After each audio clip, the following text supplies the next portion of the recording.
3 weeks after the first contact, the largest diplomatic gathering in galactic history approached Earth.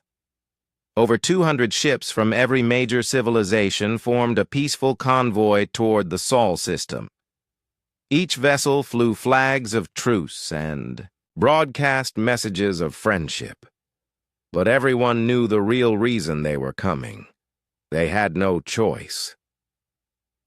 Admiral Kate Sullivan watched the approaching fleet from her command ship with quiet satisfaction.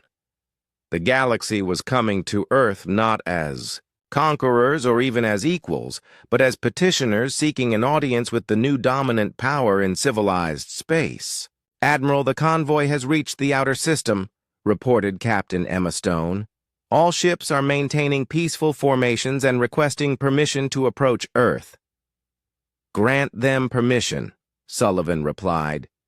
"Direct them to the coordinates we provided. It is time they saw what we have really built." The coordinates led the alien fleet to a structure that appeared from nowhere as they approached. Unity 1 was larger than most space stations and more beautiful than anything the galaxy had ever seen.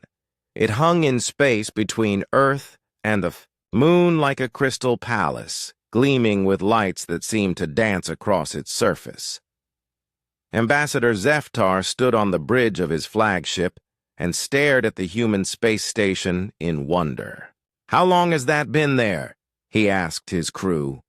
"Sensors indicate it has been cloaked until now," replied his science officer. "The structure shows construction techniques that are centuries ahead of our best capabilities." Council leader Mira Lynn was having similar thoughts aboard her own ship. The human. The Great Hall of Nexus Prime buzzed with the usual sounds of galactic politics.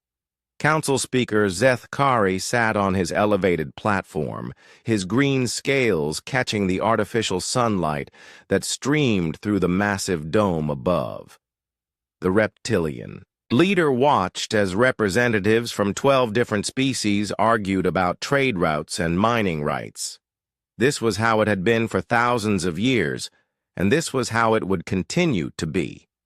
The Etherian delegate, a tall being made of what looked like living crystal, spoke in melodic tones about philosophical matters that most others found boring. The Korvaxi military advisor, shaped like a giant insect with 4 arms, tapped his claws impatiently on the metal table. The Dolari merchant representative counted something on a small device, probably calculating profits from the morning's discussions. Zeth Kari had seen all of this before. New species sometimes appeared at the edge of known space, but they always followed the same pattern. They would send massive ships with thousands of crew members, approach slowly with obvious fear, and beg for acceptance into galactic society. The Council would study them for months, decide if they were useful, and either welcome them or ignore them until they went away. The routine was interrupted when Communications Officer Veltar, a small blue creature with 6 eyes, suddenly stood up from his station. His usually calm voice carried a note of confusion as he spoke to the assembly. "Council Speaker, we have detected an unknown vessel approaching from the outer rim." Zeth Kari sighed. "Another primitive species seeking attention." "What type of vessel?" Officer Veltar. "That is the unusual part, sir. The ship does not match any design in our databases. It appears to be quite small, perhaps only 200 meters in length." This caught the attention of several council members. Military advisor Krell Knox, the imposing Korvaxi warrior, leaned forward with interest. His compound eyes reflected the light as he studied the data that appeared on the main screen. 200 meters.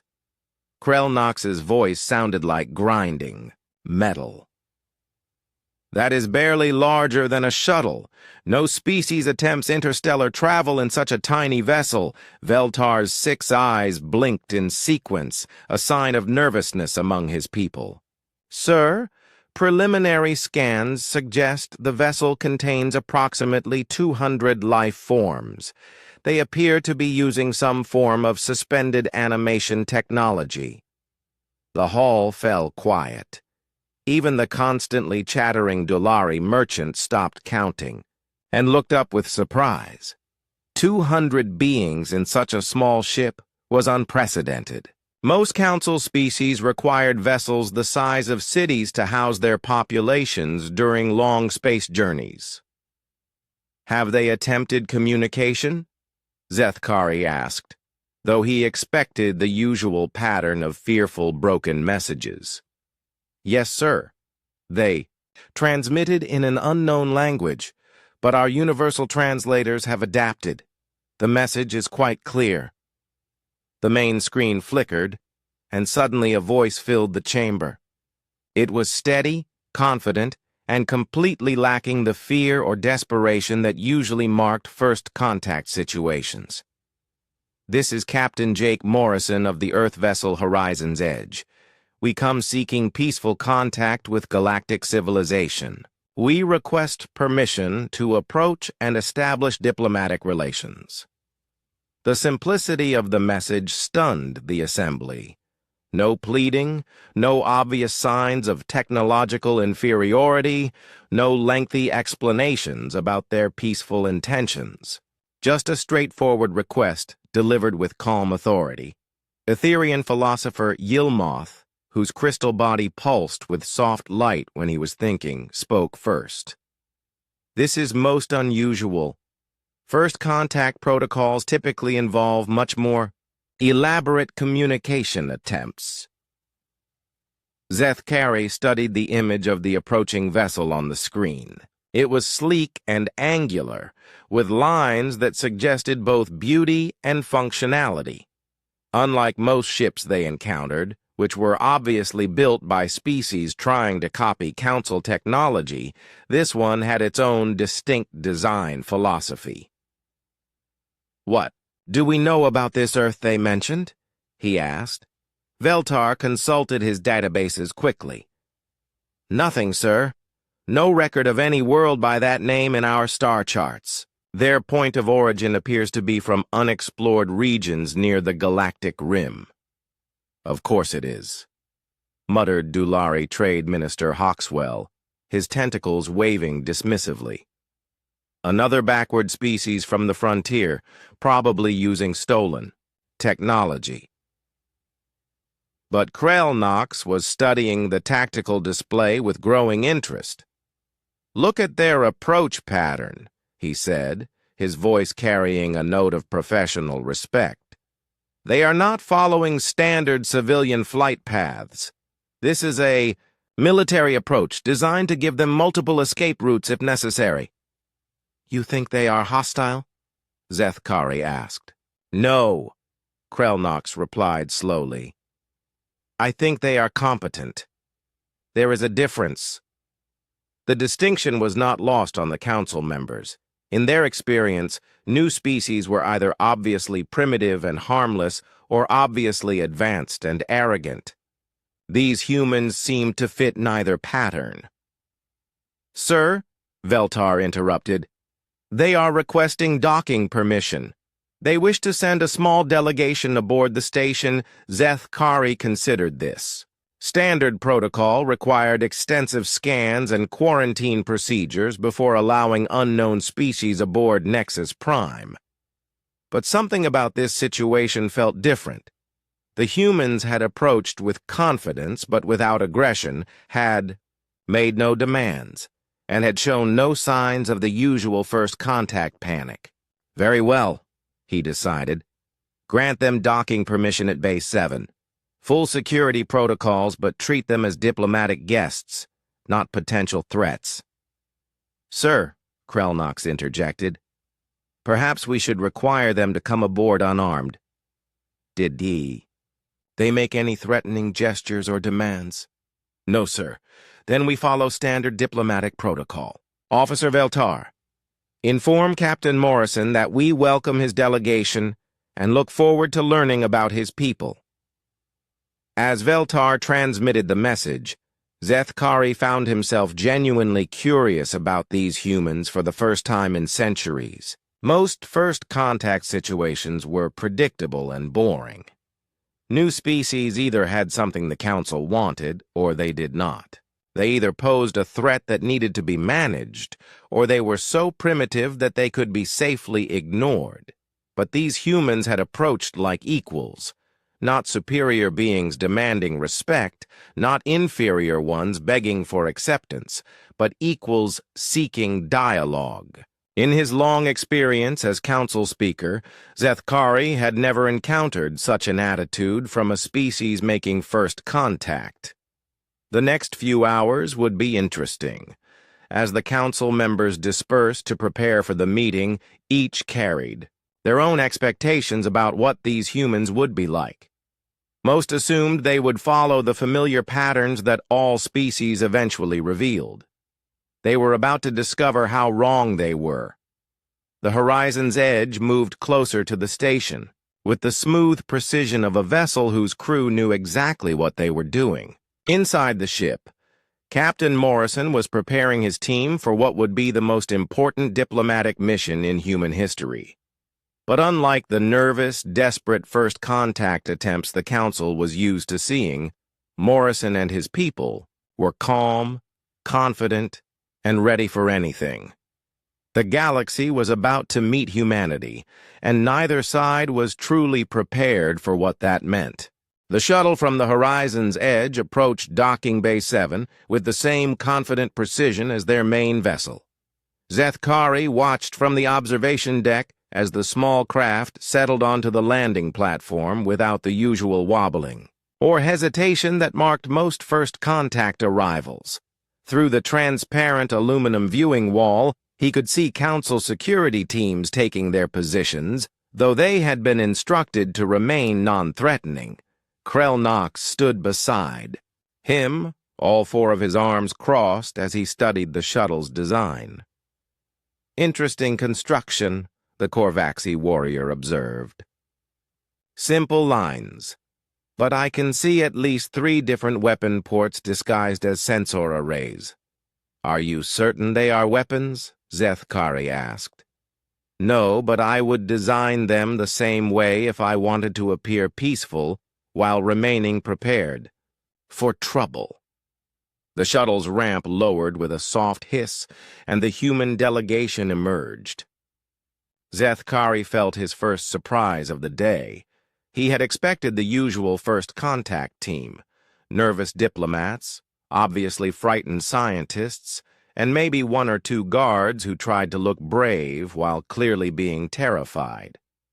Instead, 3 humans walked down the ramp like they owned the station.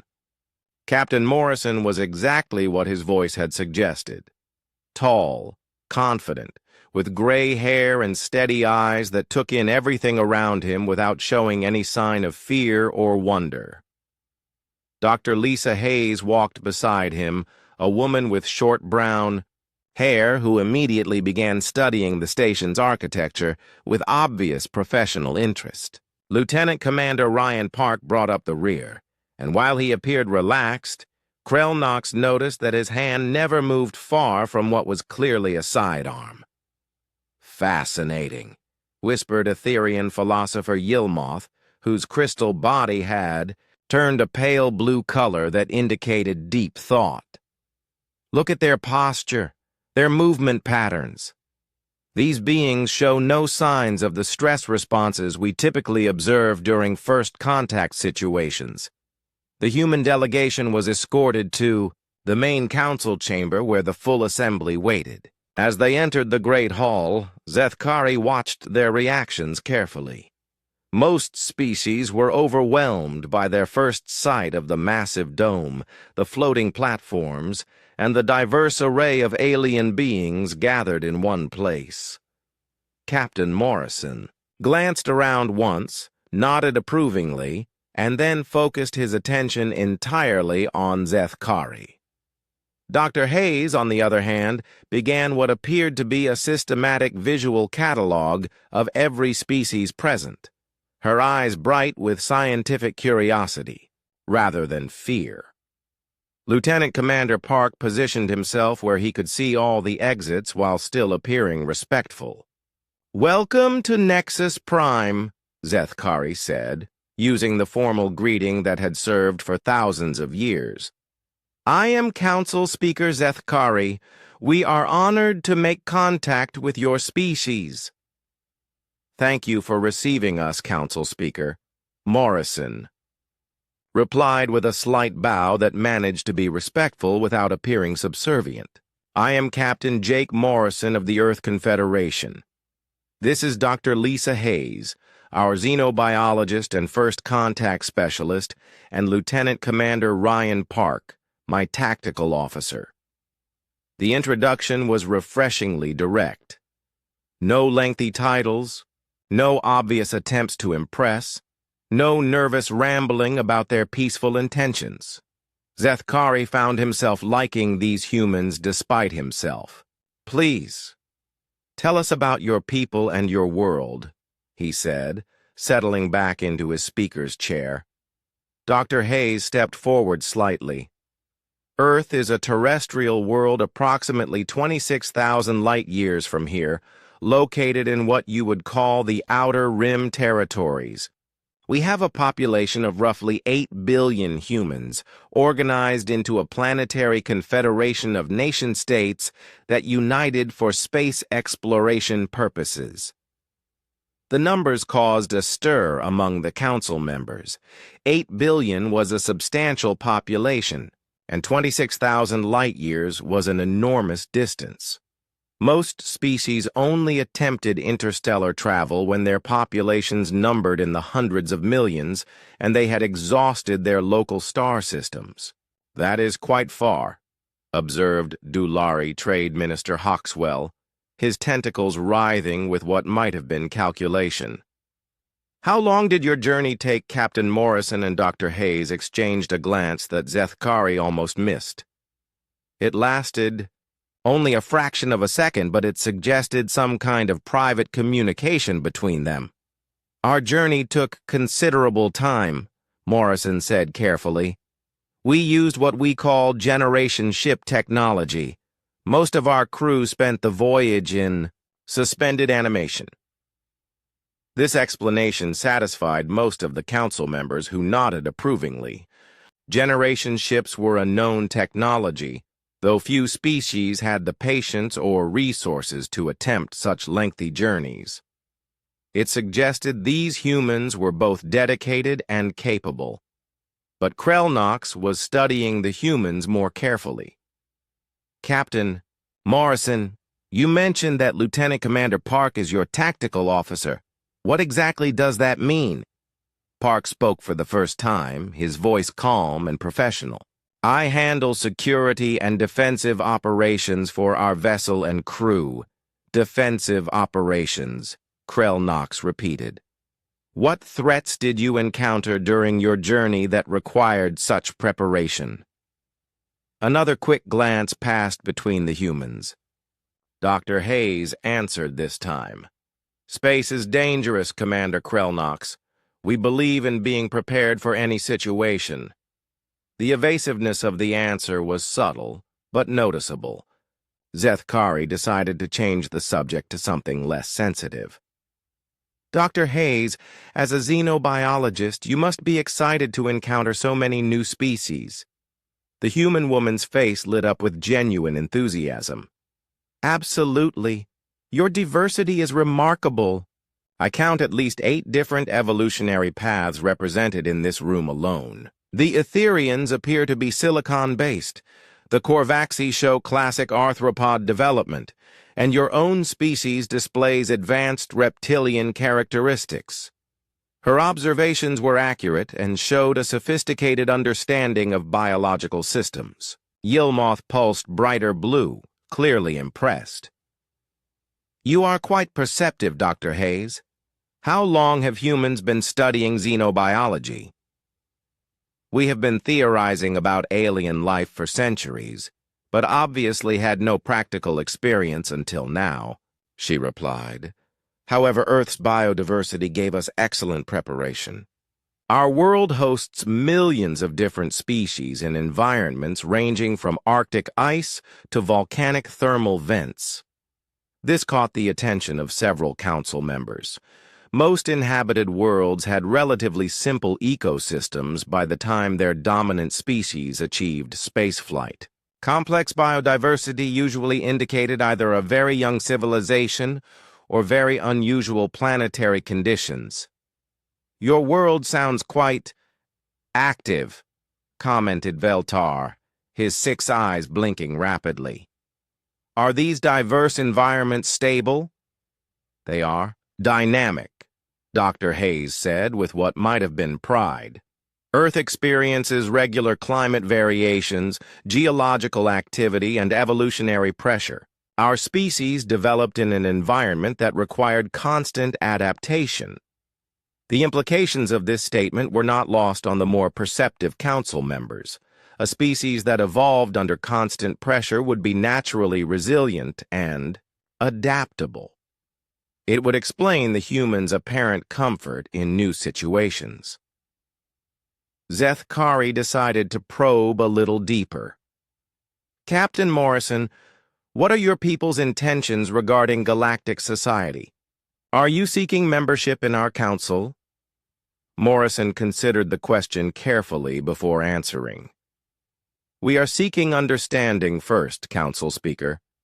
We want to learn about galactic civilization, contribute what we can, and find our place among the stars. As for formal membership, that would depend on whether our values and your values are compatible."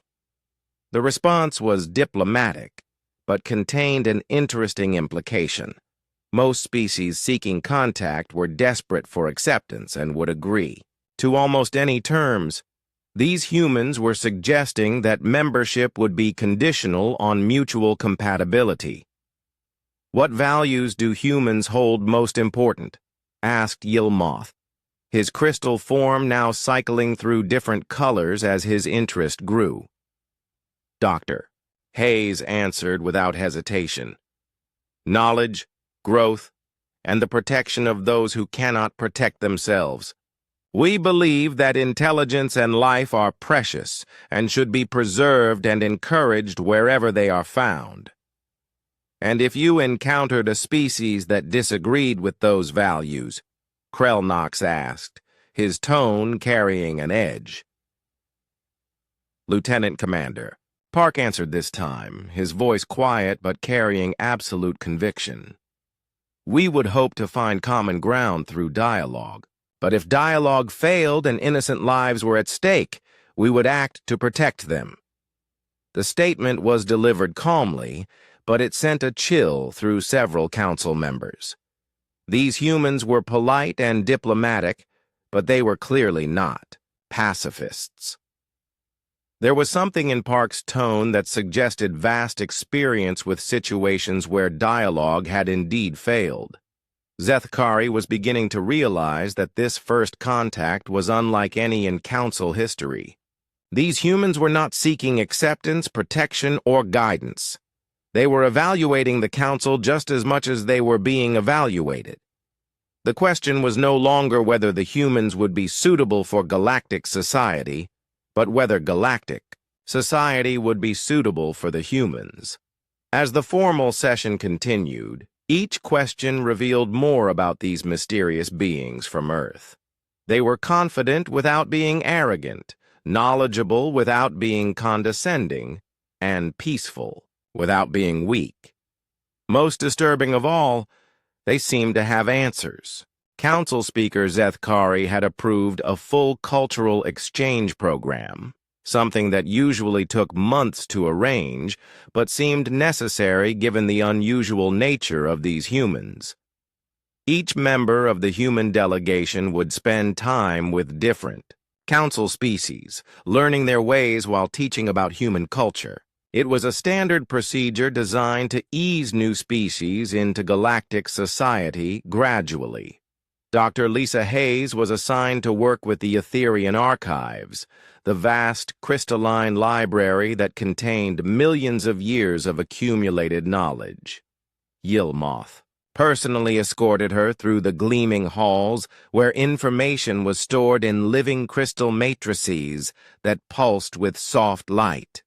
This is how we have preserved knowledge for over 50,000 years, Yilmoth explained, his own crystalline form resonating with the nearby data crystals. Each matrix contains the complete thoughts and discoveries of our greatest minds, perfectly preserved for future generations. Dr. Hayes studied the nearest crystal cluster with obvious fascination. How do you access the information stored within them? Through careful meditation and harmonic resonance, Yilmoth replied. It requires years of training to achieve the proper mental state. Only our most dedicated scholars can access the deeper layers of knowledge. Hayes nodded thoughtfully, then asked a question that made Yilmoth's body flicker with surprise. Have you considered that this method might be limiting your research? Speed.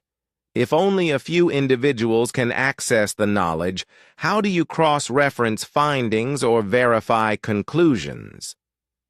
The question struck at the heart of Etherian knowledge culture.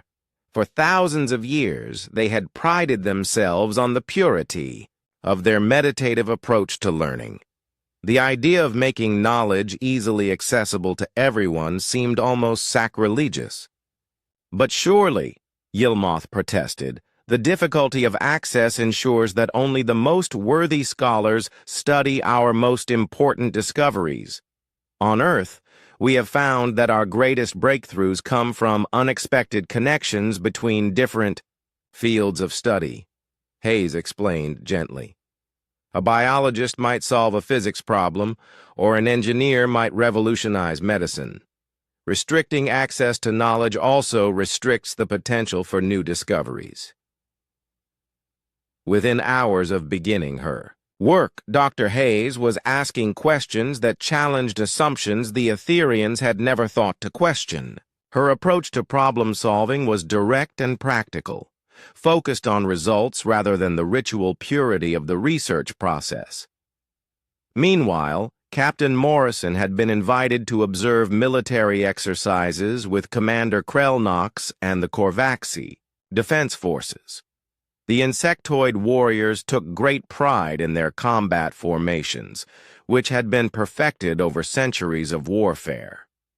Morrison watched silently as two companies of Korvaxi soldiers executed a complex flanking maneuver in the station's training facility. The formation was impressive, with each warrior knowing exactly where to be and when. It was the kind of precision that could only come from decades of drill and tradition. What do you think of our tactical display? Krellnox asked with obvious pride. Morrison was quiet for a long moment before responding. Your soldiers are very disciplined, and their coordination is excellent. But your formation assumes the enemy will behave predictably, Morrison said carefully. What happens if they don't follow the tactical patterns you expect? Krellnox's compound eyes glittered with interest. Show me what you mean. Morrison pointed to the holographic battlefield display. Your flanking units are committed to fixed positions.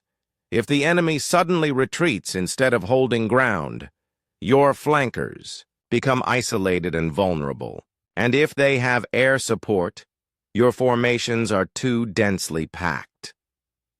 The critique was delivered respectfully, but it highlighted weaknesses in tactics that the Korvaxi had considered perfect.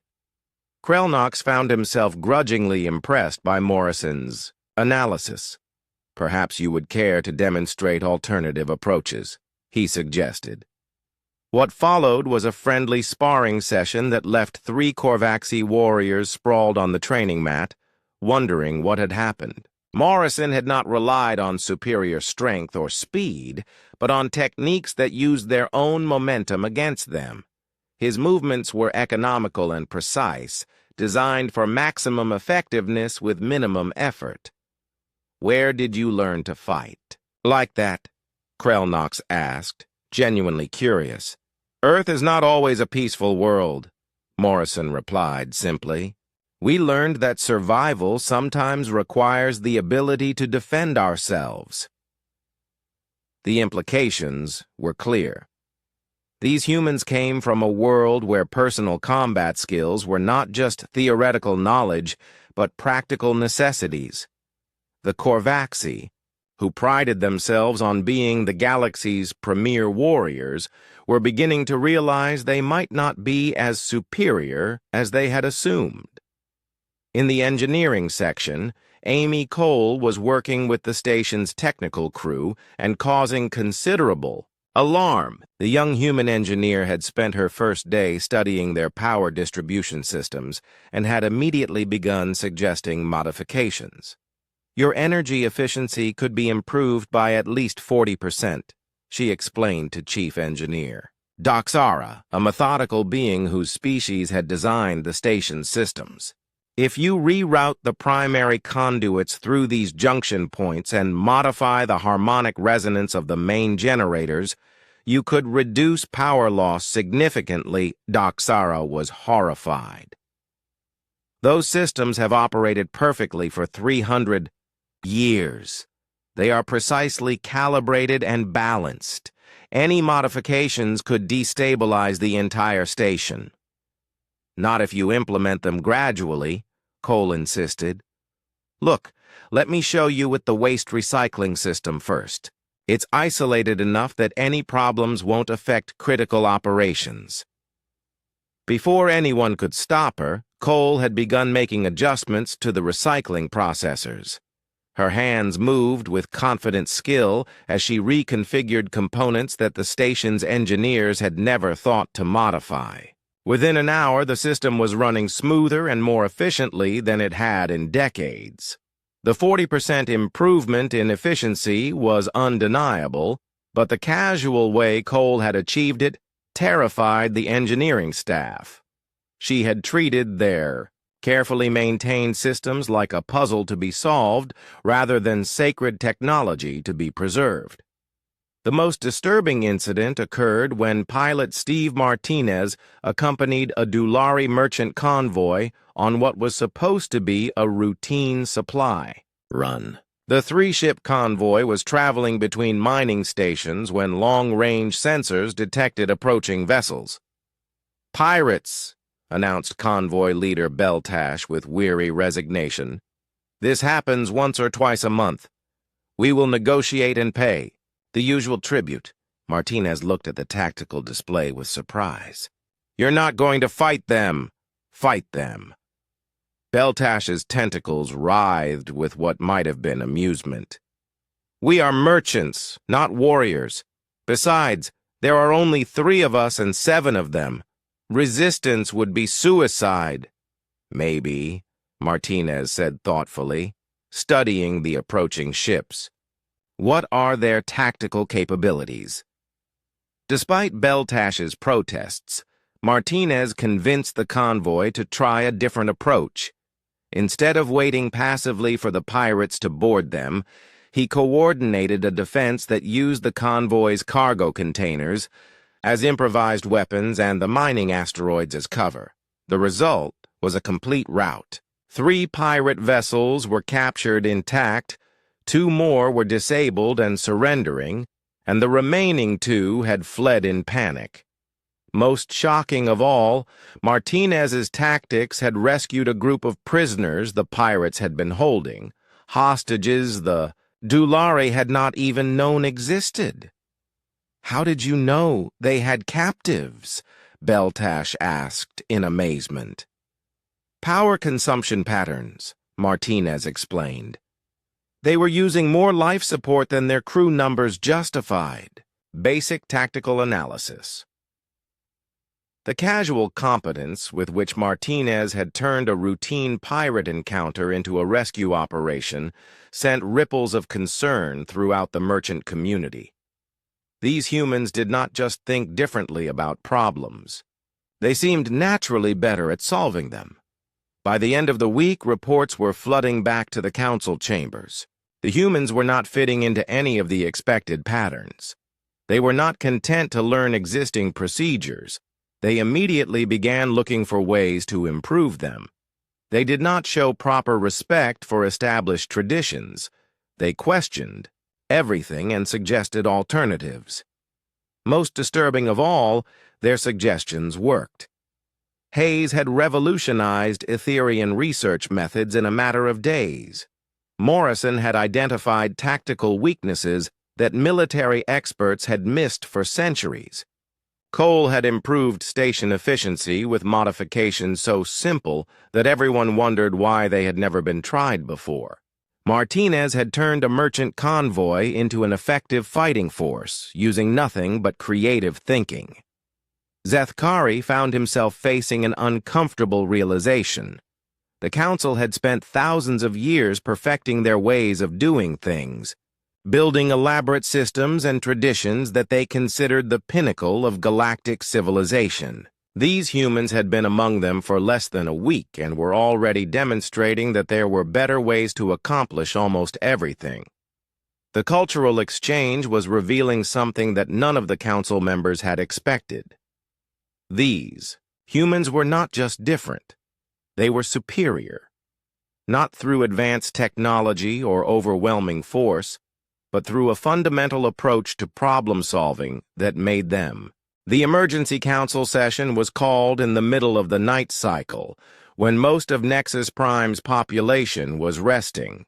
Zethkari had been awakened by urgent messages from the Outer Rim monitoring stations, and what he learned made his scales go cold with fear. The council members filed into the chamber with expressions of barely controlled panic. The Etherian delegates' crystal bodies were flickering rapidly between different colors, a sign of extreme distress.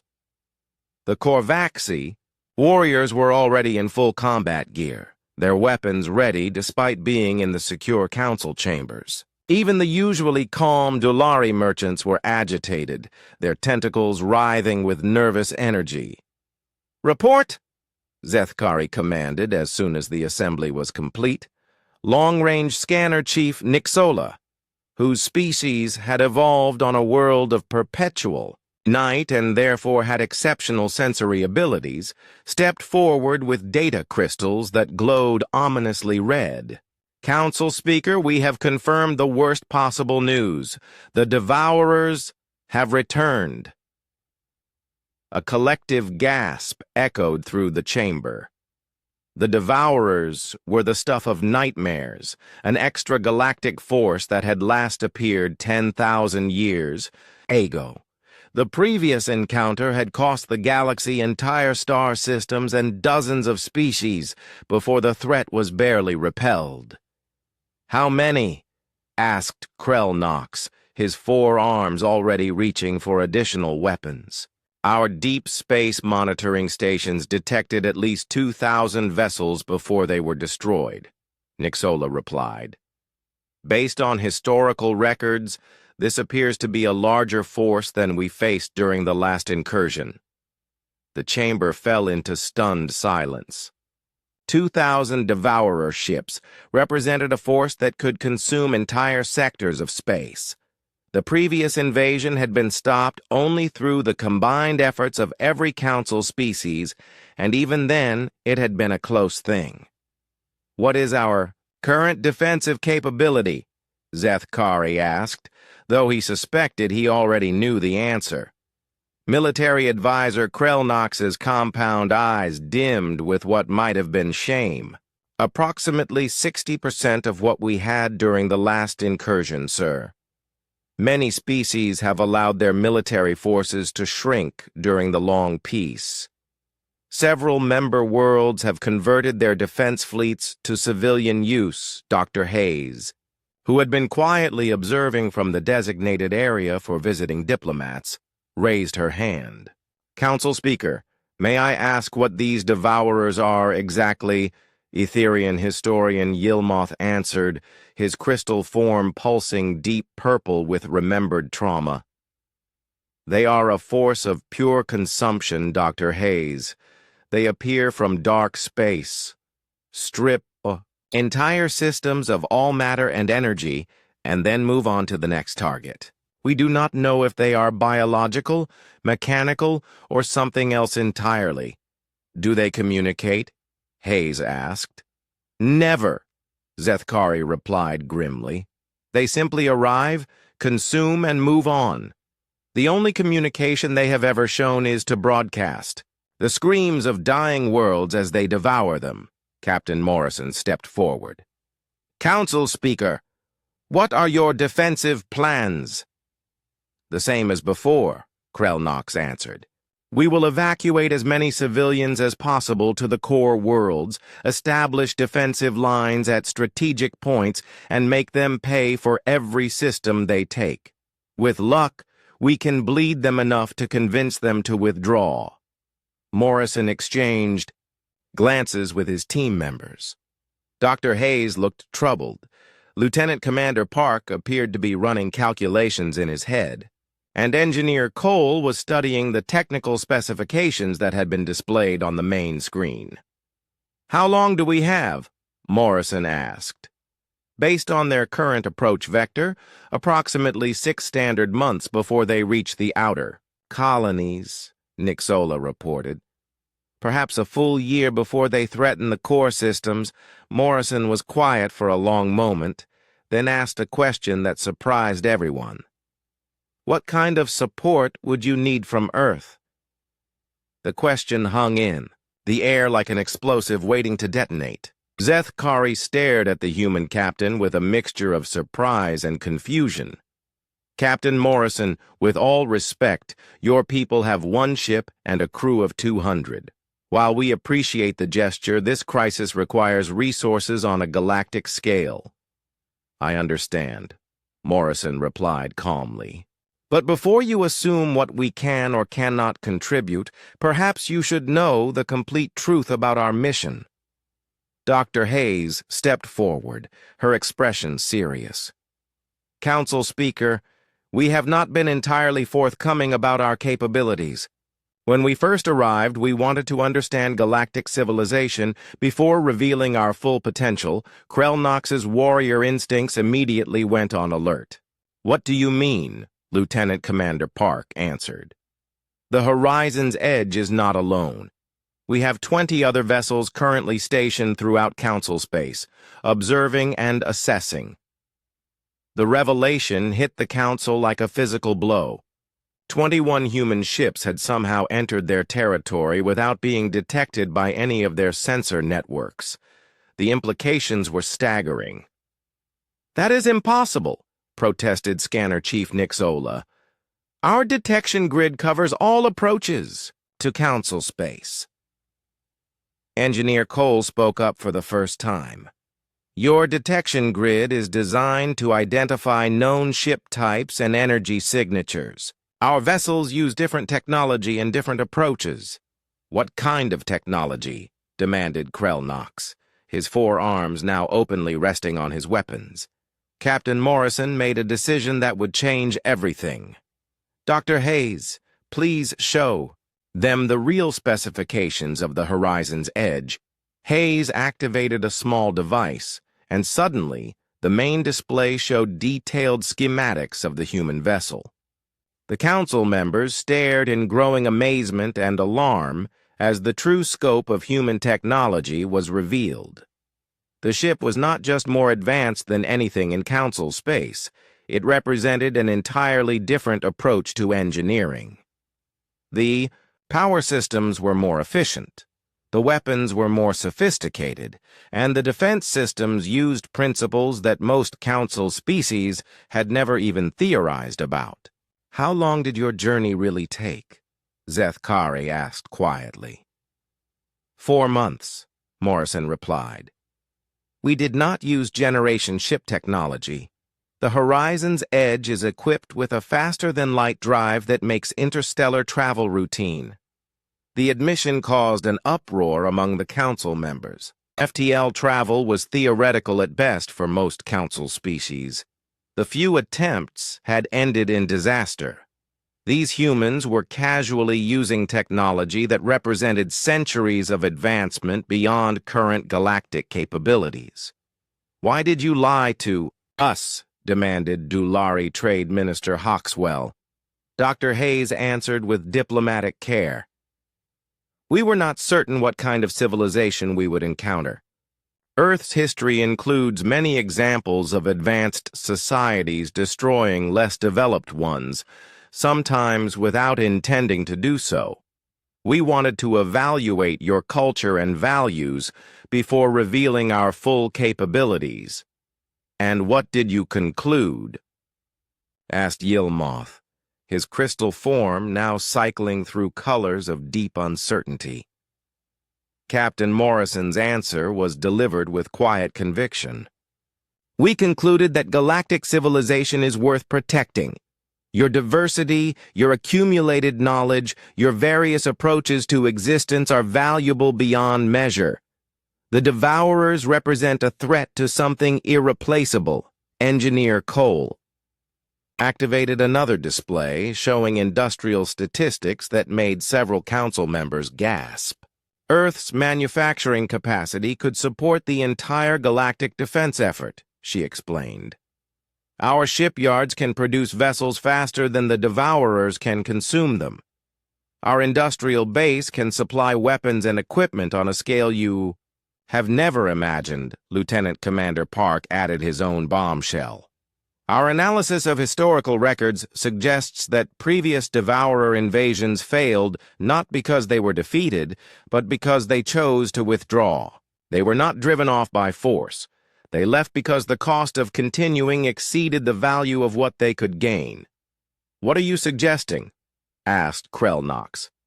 I am suggesting that for the first time in galactic history, you have the opportunity to actually defeat them rather than simply surviving their visit, Park replied. The chamber fell into stunned silence as the implications sank in. These humans were not offering to help with the defense. They were offering to lead it. More than that, they were suggesting that victory was actually possible. Captain Morrison looked around the chamber, meeting the eyes of each council member. The question is not whether we can help you survive the Devourers. The question is whether you trust us enough to accept the help we are offering. For the first time in 10,000 years, the Galactic Council faced the possibility of actually winning a war against an enemy they had always considered unstoppable. The price was accepting that a species they had known for less than 2 weeks was more capable than their entire civilization. The choice would define the future of the galaxy.